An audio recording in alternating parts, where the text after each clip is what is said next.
Everyone, urgent news! We are reacting to Death Battle! Alright, the reason why I'm watching this is because this is kind of a weird concept. This is Ash Ketchum versus Yugi Moto. And these, it's kind of confusing. So, I don't know how to explain this. The person who I'm rooting for here, I don't know. I usually root for the person who I know the most. I know both of these characters. Oh my god. I'm gonna have to go with Yu-Gi-Oh! The only thing I think Ash has in his arsenal is probably like the Ash Greninja, if they have him coming into this battle. So, yeah. Right, Pikachu? Don't get ahead of yourself! Fly! Ash Ketchum versus Yugi Moto. The biggest question from the playground. Pokemon or Yu-Gi-Oh? Oh, yeah. I do have to say this officially. This is a reaction video, because I don't really do reaction videos, so, but yeah, this is obviously a reaction video. Yes, and I'm Boomstick. And it's our job to analyze their weapons, armor, and skills to find out who would win a death battle. This is a big episode. Just look at how long it is. So thanks to... Hello? Sorry guys, there was an advertisement that is only for Death Battle, because I am not being paid for their advertisements. Hello there. Welcome to the world of Pokemon. All the kids get their first one at age 10. If you don't sleep in like Ash Ketchum from Pallet Town. Ash wanted to be a Pokemon master, though he didn't really know what that meant yet. How about taking down your rivals to be the very best, like no one ever was? Better than Gary and his dumb groupies. Well, Ash knew he'd find his answers at the Pokemon League tournament. So Oak hooked him up with the electric mouse, Pikachu. And what? He's your problem now, stupid. Pikachu was a lot. The new duo had a rocky start, but after an intense first day together, the rest, as they say, is history. 25 seasons, over 1,200 episodes, and the cornerstone of 2000s culture. Ash spent decades as a 10-year-old on the great Pokemaniac journey. We should note, we are prioritizing the anime that Ash is from, which often differs from the original games that inspired it. Ash is equipped with... Okay, so with the fact they're adding the shows, not the games, this tells me that they are probably going to Ash Greninja in here. So, again, depending on what is what and what is about to happen, I don't know who they're going to give. They are probably going to give Yugi freaking, oh wait, no, they're not. They're probably not going to give Yugi,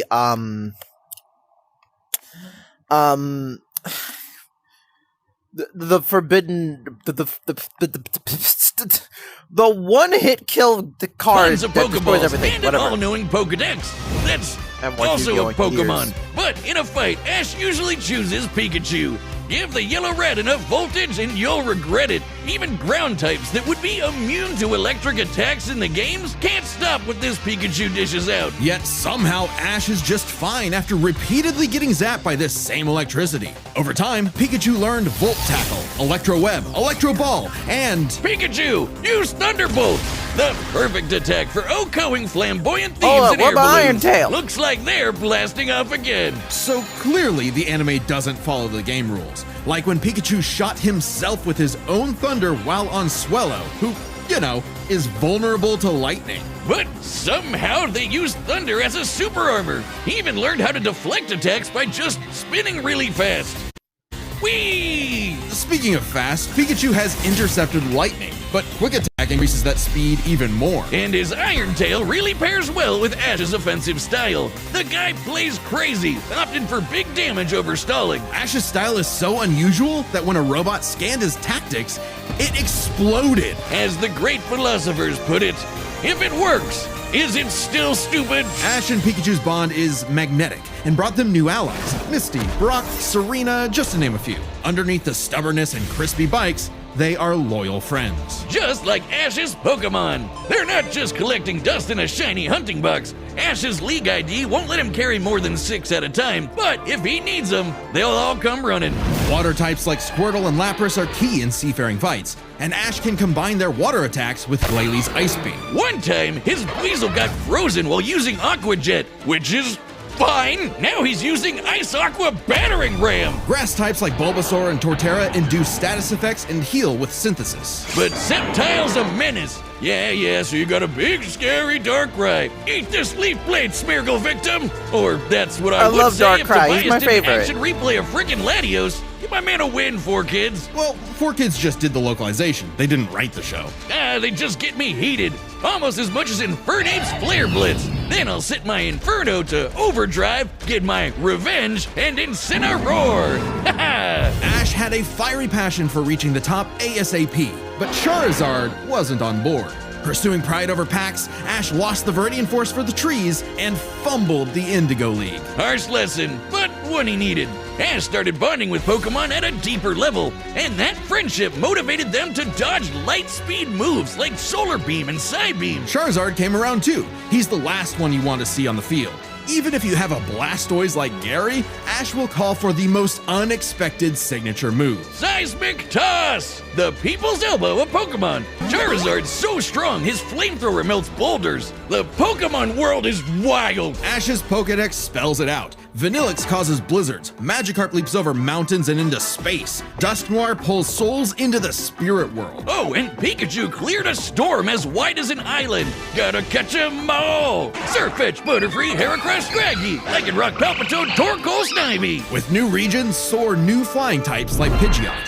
On land, Ash has physical offense like Melmetal and Crocodile, and Gibble will drop Draco Meteors on anyone, but mainly Piplup. You want physical? Look at Ash. This twerp somehow carried around a Cosmoem, which canonically weighs over a ton. Oh, and this huge log that's basically a whole tree? He chucked it like it was nothing. Ash can choose his own hands if he wants, and he does a lot. Maybe his secret is watching the Minnesota Vikings. Resilience is the bare minimum to HMO1 cut it in the tall grass. Humans and Pokemon must protect Thank you for the and enrich each Minnesota other's advertisement, lives. but I don't like Like sports. Mimey, the Mr. Mime I'm back joking, by home the way. who mind boggles you with Reflect, Light Screen, and Psychic. Yep, that Mr. Mime, the stepdad who Ash caught in a Pokeball and brought home. Oh, so that's how it works. Ash figured out new ways to bond with his pals with Aura. It's a life force that interacts with souls and links Ash with Lucario. This Jackal excels at CQC and shoots steel beams and aura spheres. And with Mega Evolution, Lucario's power surges enough to defeat champion Cynthia's Garchomp. A Mega would have been handy at the Safari Zone when Ash accidentally caught 30 Hold up.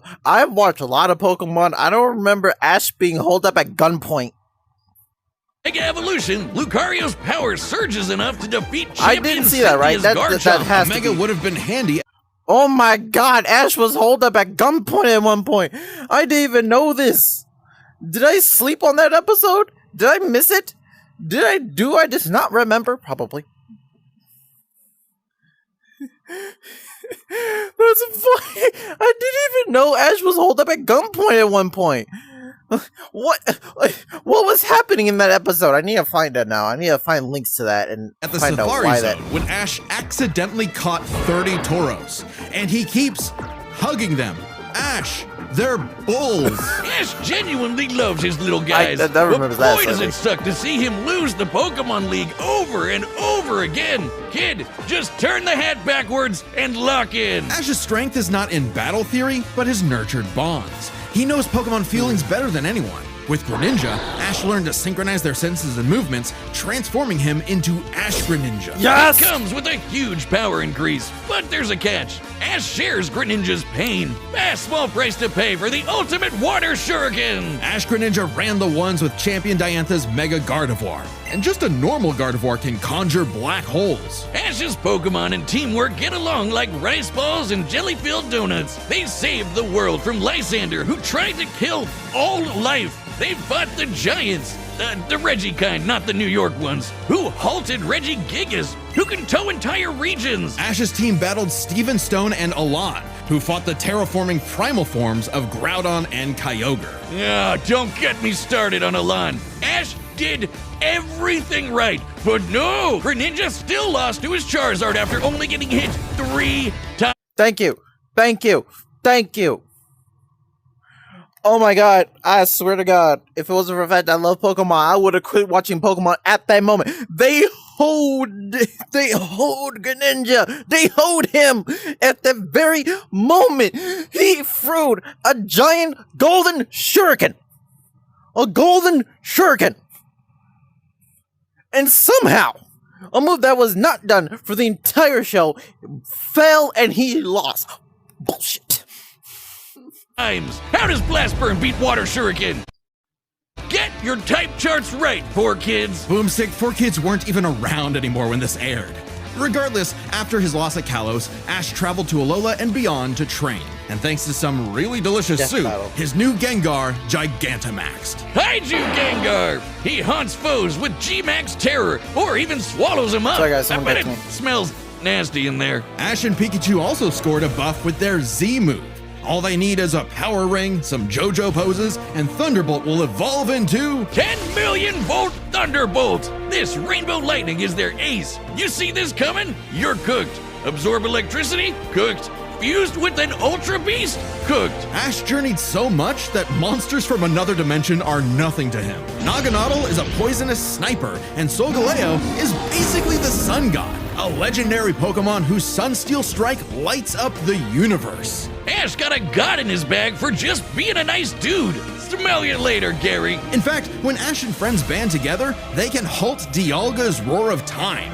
And Dialga literally controls the concept of time. Is there a legendary Pokemon he hasn't befriended? But it all started with Pikachu, so it was gonna end with Pikachu. In the Tournament of Champions, and Alon, Ash faced the #1 trainer. Finally, after 3,000 years, we're free! 4Kids, let my boy win! Yes! Sure. Ash did his best, and he had no regrets. Now free to hand over his torch to new bright-eyed trainers. Ash realized that, to him, a Pokemon Master was someone who was friends with every Pokemon. So he and Pikachu threw a stick in the air and walked away it landed, because in the world of Pokemon, the journey continues. There's one thing they didn't add into this, and I don't even know the full scope of this, but I have seen it a few times, where apparently Pikachu had like some type of orb, and he grew like red lines around him that I guess made him powerful? I don't know how that worked. For once, I don't know how that worked. I think Death Battle did that actually, because I think there was a Death Battle with just Pikachu. Shit. I didn't mean to do that. If you want to travel the world like Ash or look as rad as Yugi, then we've got... That sounds like an ad. That sounds like advertisement. Am I being paid for? Many a theorist have tried to solve the mystery of ancient Egypt. What was the secret to such a glorious civilization? Time travel? The divine hand? Aliens? Nah, they were gamers. Egyptians played games with sorcery. There are These aliens, magical though, in ceremonies Yu-Gi-Oh! punish dark hearts with swift death. The Shadow Game. No, Wiz, they were banished to the Shadow Realm. Wink. Sadly, the way of the Shadow Games was lost across time and the pieces of the Millennium Puzzle. It's said the one who solves the puzzle would pass judgment on evil. And in the modern day, Yugi Muto reassembled it and wished for a friend. Yu-Gi-Oh! Turn that jam up! Yugi was a shy kid that helped run his grandpop's game shop. But little did he know that completing the puzzle would link his spirit to an ancient pharaoh. Yami, always willing to lend Yugi a hand, and always on demon time while doing so. He's Anime Jigsaw. Yami wants to play a shadow game. Whether it's Griddle Air Hockey, Mario Party with Chloroform, or the game that would take his world and ours by storm, Duel Monsters. It's a summoner's war. Time to send monsters to the graveyard and take your foe down to 0 life points. When Yugi's grandpa was kidnapped by the deranged CEO Seto Kaiba, Yugi knew it was time to knock him down the only way he knows how, playing a children's card game. And for his L, Kaiba was given a penalty game. Lose or cheat against Yami at your own peril. With the puzzle, Yami can punish you in some seriously messed up ways. Illusions of being set on fire, swapping your soul, or the infamous Mind Crush. The Millennium Puzzle does I far remember more that, than actually. force hallucinations. It brings monsters to reality, forms barriers, manipulates probability, and seals away spirits. You can't buy this. It and 6 other Millennium items are juiced up by ghosts. Despite Yami's retribution, Yugi wasn't aware of this darker half. Yami had amnesia, so he didn't know himself either. But after a run-in with enemy Millennium Ring user Dark Bakura and some seriously hardcore LARPing, Yugi and Yami learned each other's shtick and made the dynamic duo. With friends Taya, Tristan, and their left leg Joey, Yugi and Yami were ready for anything. Because Yugi had a great early deck. Monsters for offense, spells for effects, and traps for setups. Yep. Oh, and Exodi... Oh, there they go. Yeah. Okay, Joey if is not Yugi's coming deck in is this fight. so good, why isn't it the meta? Put me in, coach. Face my 2,000 card deck. Don't be too quick to judge. Yugi's a very clever strategist. His style works best at maximizing the use of so-called terrible cards. Yeah, cool story, Wiz. But what's he gonna do about the 3 blue eyes Kaiba's got aiming at his dome? Simple. Summon the monster card Karibo and have it multiply. With a 1,000 strong meat shield, a dragon's breath is a gentle breeze. Well, okay. Didn't know Yugi had that dog in him, but I'm about brute force. Buster Blader and Celtic Guardian are sick, nasty swordsmen. Summon Skull shoots bolts of lightning, Okay. and the giant soldier of stone can destroy moons. Time Wizard's better. It's a living clock that fast forwards or rewinds a local area of time, That is turning true. monsters to infants or wizards into wise sages. Speaking of wizardry, you can't have a Yugi deck without his right hand, Dark Magician, and his apprentice, Dark Magician Girl. Both are masters of dark magic, and Yugi often pairs them with the The Dark damage Magician they just redirecting showed magic is cylinder. not actually Now that's Dark thinking- Magician. And Dark Magician and his apprentice, Or Dark unless there's a Magician different Girl. form of Both it. are But masters there is of one dark that's red magic, and black. Yugi often pairs So- them with the damage redirecting magic cylinder. Now that's thinking with portals. there's support monsters too. Catapult Turtle is a bot with a cannon that literally launches other monsters. And when Yugi comboed it with Gaia and Swords of Revealing Light, which immobilizes monsters, they brought down an entire fortress. Wait, that's not how the card game works. Is he cheating? Well, we're prioritizing the manga and anime over anything else, which can differ from the real-world card game. Yugi also has tons of spell cards. Monster Reborn resurrects a fallen friend. Turn Jump is a time skip. And Pot of Greed lets Yugi draw 2 more cards, like Pot of Greed, which lets him draw 2 more cards, like... If things get dicey, he has more trap cards to level the field, like Dimension Sphinx, which reflects damage directly back at the opponent's life points. And if his monsters and life points get wiped, he can just press Ctrl-Z with Mirage Ruler to get them all back. Pair these cards with Yugi and Yami's teamwork, and nothing could stand in their way. Not even the game's own creator, Pegasus. Get this, Pegasus can read minds. So in their duel, Yugi and Yami kept swapping souls Freaky Friday style, trusting each other to pick up on the strategies they left behind. And the mind reader was stumped. Yeah, they cheated. No, Pegasus was reading their minds.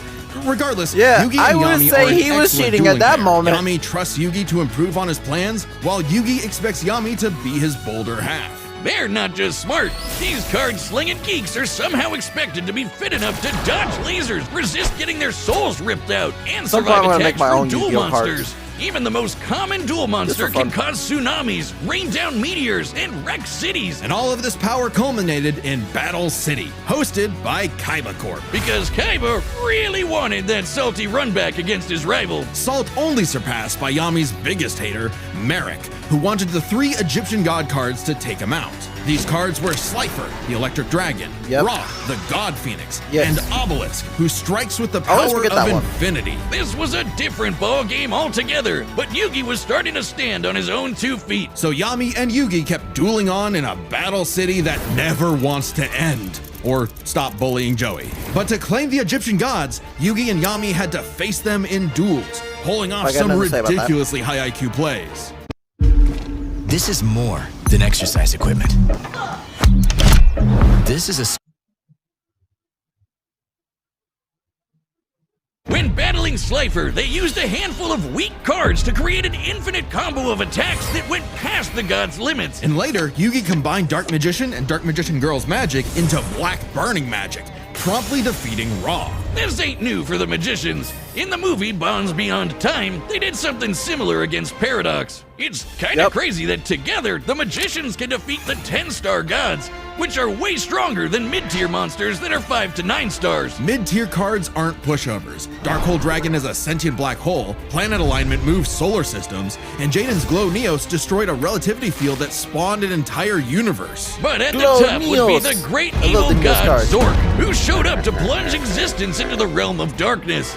It was time for Yugi to finish the puzzle of who Yami really is. If the monsters weren't real before, they sure were now. Everyone has soul energy, Ba, which manifests as Ka, or a spirit. When used in tandem with the bonds of his cards, Yugi can will dual monsters into reality, even drawing anyone he wishes by believing in the heart of the cards. I knew it! He's been cheating all this time! He doesn't just make up rules, he's stacking his deck! Not at all. For Yugi, drawing the card he needs isn't just luck, it's an actual skill that he developed. It's even expanded in following series like GX and 5Ds. Also, I get the reason why Boomstick is saying that he's cheating is because a bunch of people who... there's a lot of people who's been hating on Yugi and saying that he's a cheater. Like, he cheats in the game! He cheats in the game! I can say he's just protected by plot armor. And leave it at that. And also, at the end of the day, you're not going to hate the show. You're going to love it. So why are you complaining about it? Okay, well, I'd be the king of games too if I could just decide I have a royal flush every round. Whatever. Yami rediscovered his Egyptian past, his multiple lifelong bonds, and his real name, Atem. Claiming his place as the ruler of the afterlife, Atem fused the Egyptian god cards to summon Harakti, the creator of light. She's the ultimate duel monster who banished Zork and all of his scary darkness for good. The epitome of, screw you, I win. No kidding, for Harakti created Yu-Gi-Oh's multiverse with that same light. Judgment had passed. Across many duels, evil was vanquished. There was only one more thing left to do. A post-game boss duel between Yugi and Atem. Their farewell was both climactic and bittersweet. Yugi had grown as a duelist and a person. His victory proved that he no longer needed Atem's help to be his bolder half. Even when Atem was an entire dimension away or busy slapping the end of existence, he and Yugi would always be bros. Okay, it should have been me, not him. I'm sorry I called you a cheater. I was jealous, you're so cool. Yugi moved on to a career in game design and passed the torch to future duelists. He would be remembered as the greatest duelist there ever was. Except to Kaiba, who tried to ascend to the afterlife to rematch Atem. Goes to show you That's true. That's funny, though. He literally went to the afterlife that to money run can't these buy you hams. happiness, but it sure can buy you a sweet rocket ship. There will always be another story, another duel, another game, and you won't find yourself a better opponent than the king of games. The battle. Okay. Everyone, type down in the comments below who you think is going to win this fight. Oh my god, I'm going to have to go with Yugi. I'm going to have to go with Yugi. I believe in him.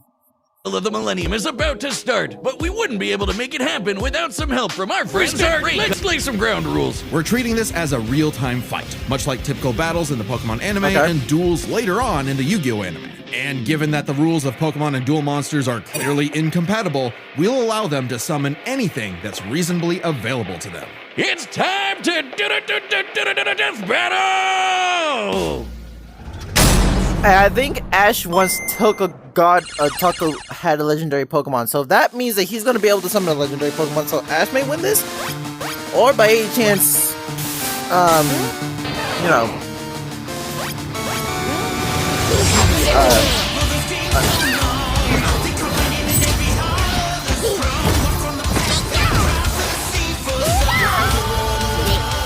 You okay, Pikachu? This 4-on-4 is tricky. Hang in there! You have Spirit, but I have Lightning Blade and Excalibur to boost my attack. And I set one card face down to end my turn. Whoa! Okay, guys, it's our turn now. Pikachu, throw him off with Quick Attack! Everyone else, back him up! I believe in you. Great job! Now, Thunderbolt!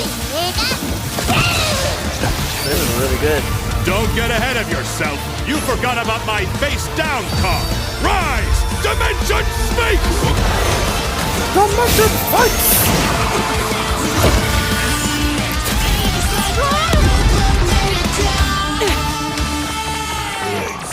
Oh.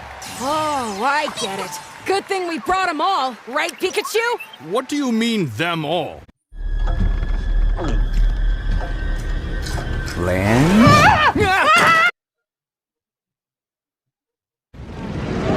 Fucking ads.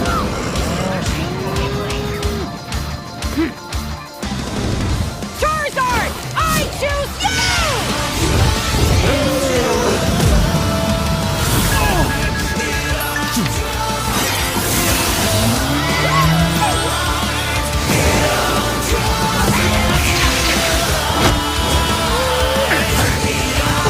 Oh! Not the pot of tree I want. Evolve! Where's Ash Ninja? I need to see him in this fight. Where is he?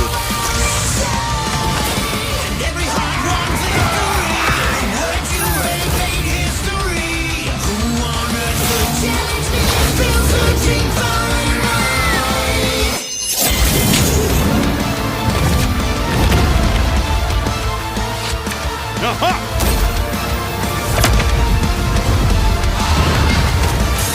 This is so good. Yep, legendary Pokemon back to back. Legendary Yu-Gi-Oh card, legendary Pokemon with 2 gold. Gigantamax.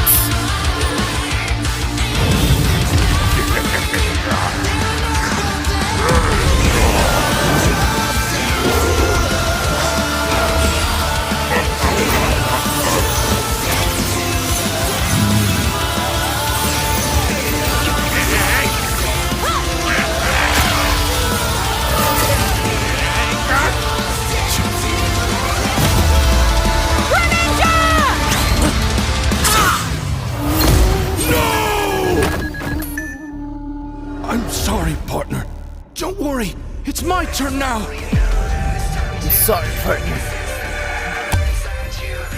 I just need to believe in the heart of the cards.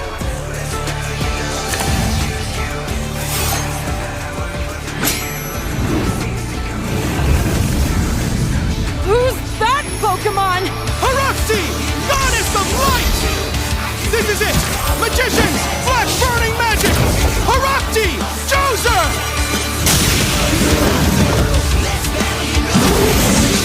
You think we're done? Where's Ash Ninja? We need to get that. Pick up Golden Shuriken. Do it! Yeah!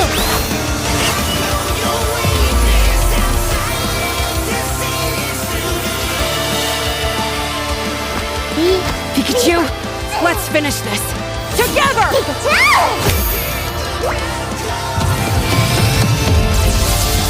10 million volt thunderbolt!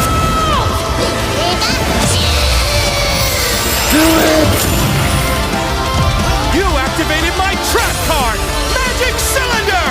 With it, I'll send your Thunderbolt back to attack your life points directly!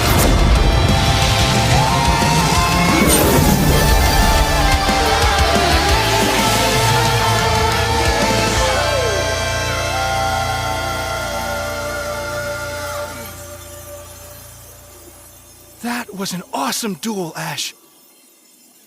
Yeah.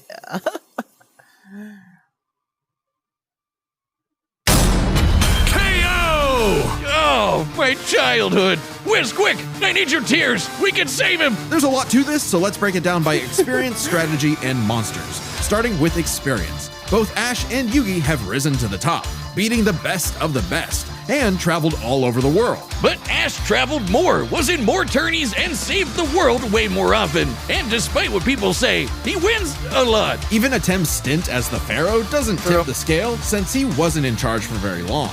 Plus, Pokemon evolve over time, literally and figuratively. While Yugi's deck is obviously adjustable, the cards are unchanging, unable to grow like Ash's Pokemon. So Ash wins in experience, but when it comes to strategy, he's a wild card. He's skilled at improvisation and using the environment to win. Even machines cannot comprehend his tactics. But the same goes for Yugi. Gotta remember, Yugi and Atem's teamwork is second to none. They're masters at exploiting weaknesses, setting up tricks, and surprising foes with so-called weak cards. Both could likely adjust to each other's unpredictability, so a Dark Horse-style win was unlikely. But Ash's secret weapon is his bond with his Pokémon, boosting their power. I'm not just talking about Pikachu. His power of friendship invented an evolution for Greninja. That's crazy. Ash's trust in his Pokémon knows no limits. Silly as it may sound, Yugi trusts his deck in the same way. The heart of the cards is real, and Yugi is determined to support his monsters with spells, traps, and... By the way, since we all know that that is basically what happened, that Ash basically created his own evolution by having a deep bond with their Pokemon. Because, if you guys don't know, having a deep bond with your Pokemon, he caused them to evolve, but in a game, we've already gotten a Mega Evolve Greninja that's completely different. So it means that Ash did create his new evolution form. So honestly, I would love to call that like friend evolving, or I don't know. Oh wait, hold up. They should call it Bond Evolve. You know, because they bond together, so they're evolving because of the bond. buffs. Look at his duels with Merrick and Paradox, where he bolstered his weaker cards to take down gods. With Ba and Ka, his bonds with his cards manifest them into reality, not so dissimilar from Ash Greninja. Yeah, Ash has aura, but he never mastered it. And specialties like Mega Evolution and Gigantamax, while awesome, only work with specific Pokemon. And since Ash focuses on offense far more than support, Yugi could control the pace of the fight with cards like Swords of Revealing Light and Magic Cylinder. But I know some of you are asking, what if Ash threw hands? The kid's strong enough to chuck trees and lift baby gods. Just punch him, man. Well, Yugi's similarly tough, and the Millennium Puzzle can make shields, steal ghosts, cast illusions, and mess with minds. If Ash actually tried to punch him, it'd be Mewtwo all over again. It's a close call, but Yugi takes the edge in strategy. So it all comes down to the monsters. Yugi had a slightly larger pool of monsters, but Ash's can clear out island-wide storms, fight terraforming beasts, and are stronger than the black hole summoning Gardevoir. However, Yugi's can rain down meteors, compete with larger black holes, and even the mid-tiers scale to Glow Neos, destroying that relativity field with a universe. And Herakti created Yu-Gi-Oh's whole multiverse, surpassing even Solgaleo's Sunsteel Strike and Dialga's Roar of Time. And Yugi had more. A universe. And Herakti created Yu-Gi-Oh! Was also his weakness. His power was evenly spread, reliant only on his remaining Pokemon. If Mr. Mime faints, no more Psychic Barriers. If he lost Lucario, no more Mega Evolution. And so on. The longer the battle went, the less Pokemon Ash had. And he did not have a reliable way to bring them back. He doesn't carry revives on him, and even then, reviving Pokemon in the anime is entirely different from the games. Meanwhile, Yugi had cards like Mirage Ruler and Monster Reborn that could instantly recall powers he's lost. And he can, bend fate to draw whatever card he wants. And we didn't even cover them all. Really, Yugi's deck has no pathetic cards. Exactly. Yugi's versatility cool if they did empowers use Sweat Magic Glass, Ash's though. options, giving his monsters the lead. He just needed the right moment to knock Ash stone cold. That was a good attempt at a pun, Wiz. You might not think it's Pharaoh, but Ash got Yugi owned. The winner is Oh my god, the puns! Yugi Moto. What's next?